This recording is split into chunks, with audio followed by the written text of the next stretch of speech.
Shalom Bapak Ibu Saudara yang diberkati dan dikasihi Tuhan. Selamat berjumpa kembali dalam renungan firman Tuhan hari ini. Mari kita berdoa bersama. Tuhan, saat ini kami datang karena kami memerlukan Tuhan dalam hidup kami. Kami memerlukan firman-Mu menjadi penuntun seperti Tuhan menuntun bangsa Israel di tengah padang gurun. Berkati renungan firman-Mu saat ini Tuhan, hanya di dalam nama Yesus. Haleluya. Amin. Renungan firman Tuhan hari ini, memegahkan diri jahat di mata Tuhan. Yesaya 10 ayat 15 menulis, adakah kapak memegahkan diri terhadap orang yang memakainya, atau gergaji membesarkan diri terhadap orang yang mempergunakannya? Seolah-olah gada menggerakkan orang yang mengangkatnya, dan seolah-olah tongkat mengangkat orangnya yang bukan kayu. Amin. Bapak Ibu Saudara yang dikasihi Tuhan, dosa yang seringkali diperbuat oleh kebanyakan orang, tapi kurang mereka sadari adalah memegahkan diri atau sombong. Padahal memegahkan diri atau berlaku congkak itu sangat jahat di mata Tuhan. Tuhan sangat menentang keras orang yang berlaku demikian. Orang yang memegahkan diri adalah orang yang tidak tahu berterima kasih kepada Tuhan, orang yang tidak menyadari bahwa semua yang dimiliki adalah anugerah dari Tuhan. Kalau bukan karena Tuhan, keberhasilan, kesuksesan, dan juga kekayaan takkan bisa kita raih.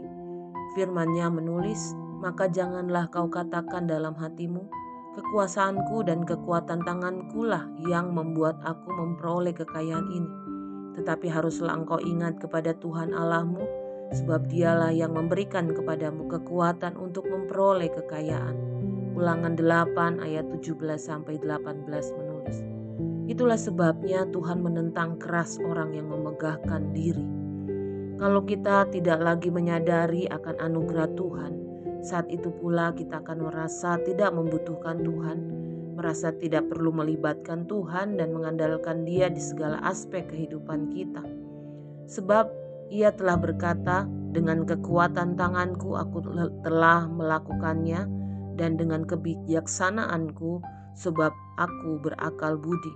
Ayat 13 menulis, merasa bahwa keberhasilan dan kesuksesan yang diperoleh selama ini adalah semata-mata karena hasil kerja keras sendiri, mau kemampuan sendiri, dan kebiasaan sendiri. Ia lupa bahwa di balik semuanya itu ada campur tangan Tuhan yang menopang dan menolong hidupnya. Memegahkan diri sendiri adalah salah satu trik iblis untuk menjauhkan seseorang dari Tuhan. Dan biasanya orang yang memegahkan diri sendiri pada akhirnya akan semakin menjauh dari Tuhan, karena menganggap bahwa perkara-perkara rohani itu tidak lagi penting dalam hidupnya.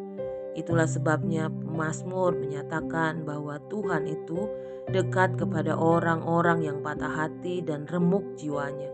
Mazmur 34 ayat 19 menulis. Jadi Bapak Ibu Saudara, firman-Nya berkata, orang ini memegahkan kereta dan orang itu memegahkan kuda, tetapi kita bermegah dalam nama Tuhan Allah kita. Mazmur 20 ayat 8 menulis, mari kita tidak memegahkan diri, kita menyadari bahwa semua yang kita miliki semua karena anugerah dan kebaikan Tuhan dalam hidup kita. Mari kita tetap belajar rendah hati di dalam hidup ini. Amin. Mari kita berdoa. Tuhan, kami bersyukur melalui firman-Mu. Kami diajarkan untuk kami tidak meremehkan hidup ini, tidak memegahkan diri kami sendiri, dan kami belajar untuk rendah hati. Tuhan, mampukan kami melakukan firman-Mu di dalam kehidupan kami hari ini. Berkat-Mu melimpah atas setiap kami, atas semua pendengar yang mendengar saat ini. Mereka yang mengalami beban berat, berikan penghiburan. Mereka yang mengalami sakit, berikan kesembuhan. Mereka yang mencari pekerjaan, berikan pekerjaan yang terbaik. Masa depan yang cerah disediakan Tuhan bagi para pendengar saat ini. Di dalam nama Tuhan Yesus, haleluya, amin. Selamat beraktivitas, Tuhan Yesus memberkati kita semua dengan limpah hari ini, amin.